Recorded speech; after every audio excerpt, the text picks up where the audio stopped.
up here if you want.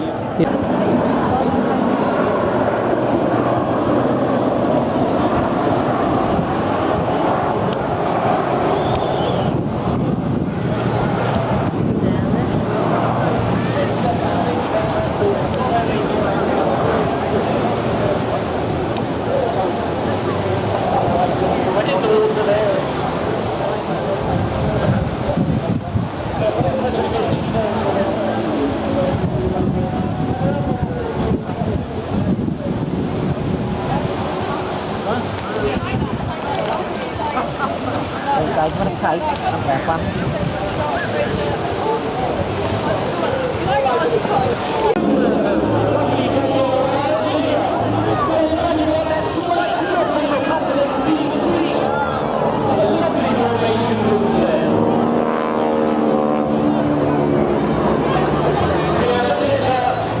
This is definitely an audience participation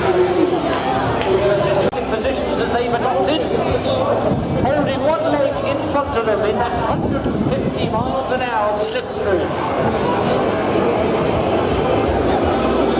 And I love that colour scheme as well. So what we're doing here is we're going back to the barnstorming era that followed the First World War. The First World War. So particularly people who are flying in the American services, gone back to the US, haven't got the market of flying, but weren't retained in the flying services. So they wanted to carry on flying. There are lots of surplus aircraft available at quite low cost. So they scraped together what money they could, buy a surplus aircraft, and fly around the towns of the Midwest, entertaining people with their daring do and aerobatics. Sleeping overnight in bars, which gave them often a pretty girl or pilot's girlfriend with the wing there securely attached to a 5-point swivelling rig, which they use to great effect, but they will actually be clambering around the aircraft as well.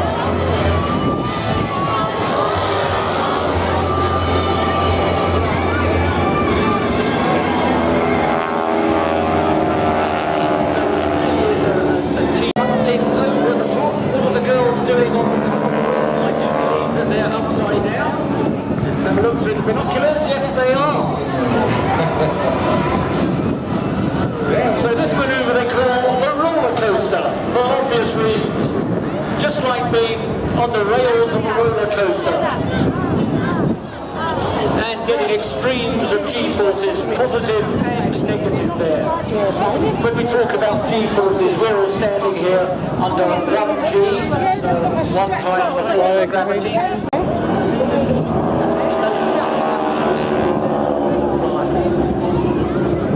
Well, the Stearman aircraft manufactured by Boeing in the 1930s and designed as an Air Force trainer, where it was known as the Boeing Cadet. I don't remember that.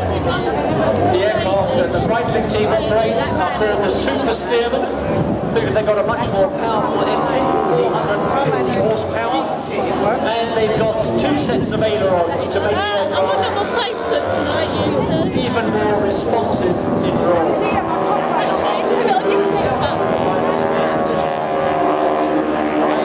For the last stop of their 3-month winter tour.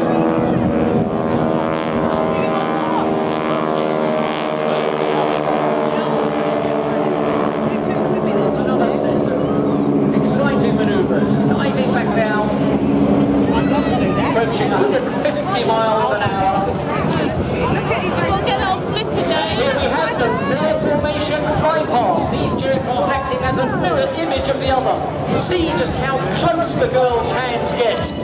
And in fact, they have actually passed a baton from one to the other during a display like that. That was Martin Carrington rolling upside down, now rolling back the right way up, because he says he just loves the feeling of hanging upside down in an open cockpit with no glass to separate him from the elements.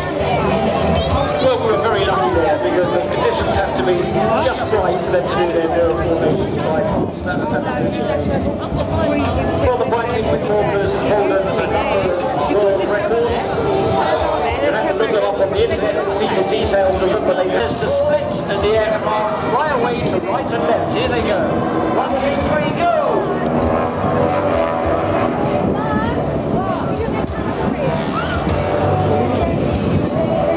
So now the aircraft perform synchronised and opposition manoeuvres, each aircraft performing the same aerobatic manoeuvre in front of their own part of the beach. So, how do you become a wing walker? Yes, you saw the team displaying. So who knows, there may be a wing walker of the future down there on the beach. Keep up those ballet and dance lessons, girls.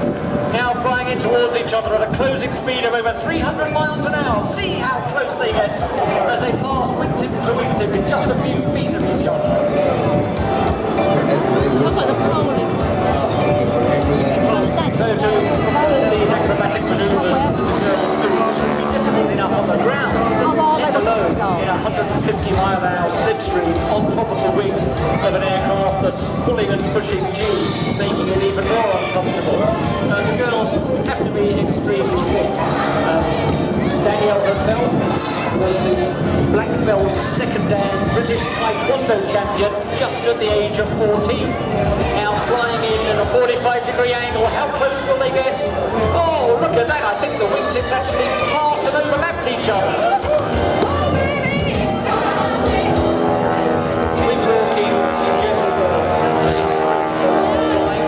she climbs down from the wing and stands with one leg in front of the pilot's cockpit, the other leg raised in the air. Now another dramatic opposition manoeuvre, flying straight on towards each other, missing each other by only a few feet. And look at that, the girls are still waving, so let's keep waving back. And I don't want to hear anybody saying their arms tired. Imagine what it's like for the girls up there.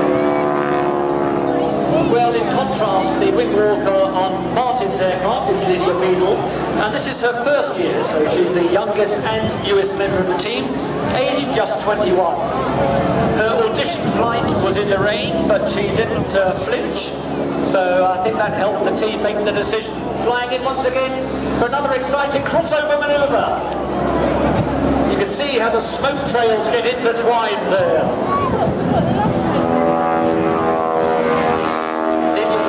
Adrenaline sports was encouraged by horse riding throughout her childhood from Martin's aircraft during the mirror formation fly past. Now, just like a pair of medieval knights, they're flying straight in towards each other once again to pass within just a few feet of each other. You would think the girls could almost do a high five to each other as they cross. Just be here, careful.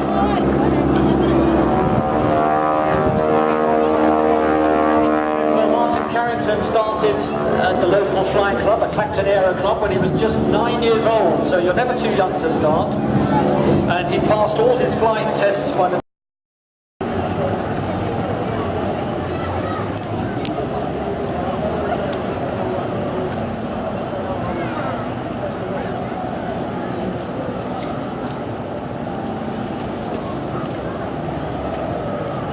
Go on the pier if you want.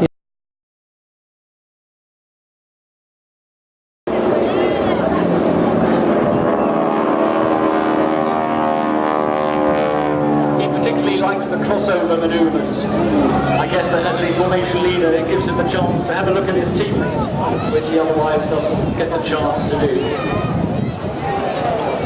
Now, if you've got any binoculars or a big zoom on your camera, this is a good opportunity to have a close look at what's going on with the girls.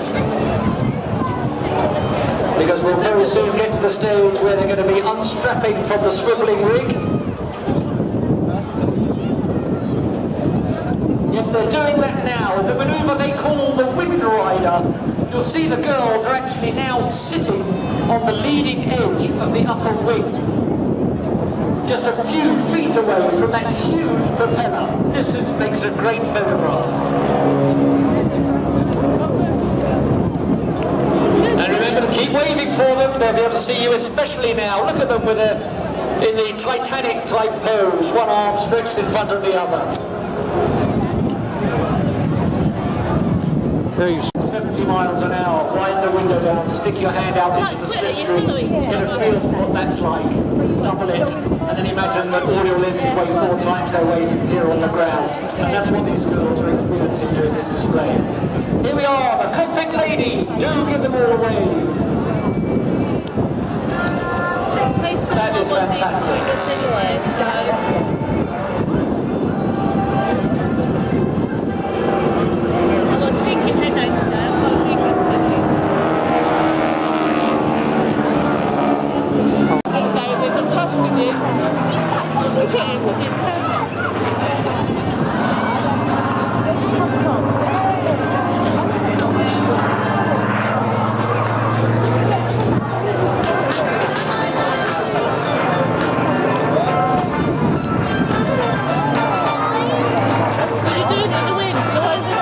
This aircraft is a Mark 19, which is the version used for photo reconnaissance. It is owned and operated by Rolls-Royce, powered by the Rolls-Royce Griffon engine, which gives the aircraft just over 2,000 horsepower. This one's quite fast. That famous elliptical wing that makes the Spitfire so distinctive. It's flown for us today by Bill Green, who has got probably one of the best email sign-offs I've ever seen. It says Rolls-Royce company pilot and Spitfire pilot. A little picture of a Spitfire underneath. That takes some beating. As indeed does the Spitfire, which is an aircraft that was produced in greater numbers than any British combat aircraft either before or since the Second World War. Some 20,341 Spitfires were produced in 22 different variants, and if you add the naval versions, which were called the Seafire, that takes the total to over 22,000.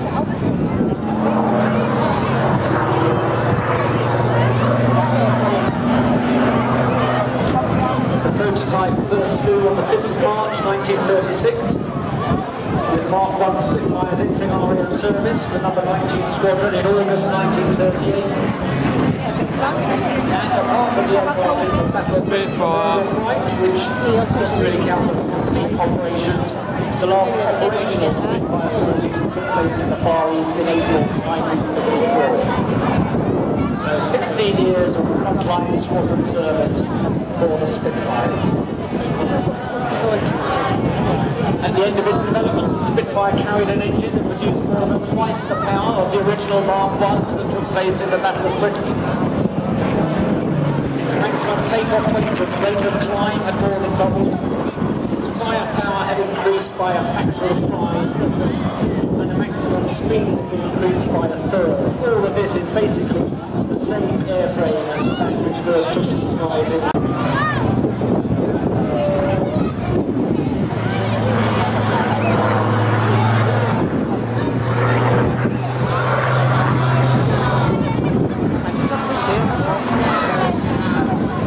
The Mark 19 was regarded by many as the pinnacle of Spitfire development.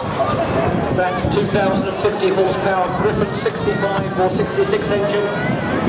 Gave the aircraft a top speed of 446 miles an hour and a service ceiling of 42,000 feet. There we are, showing us the topside view of the aircraft.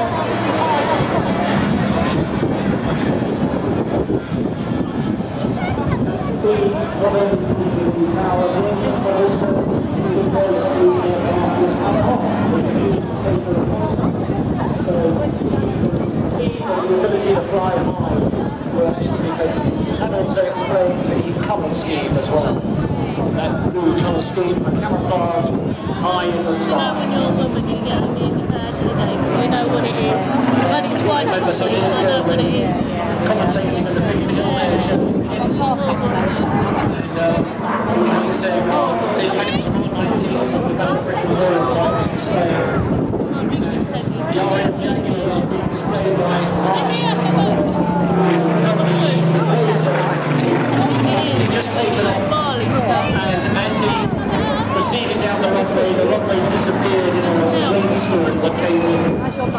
said afterwards, he looked over his shoulder as he underneath turned, and the runway had totally disappeared. So he little place. disappeared. And at that point, there was a knock on the door of the cockpit position.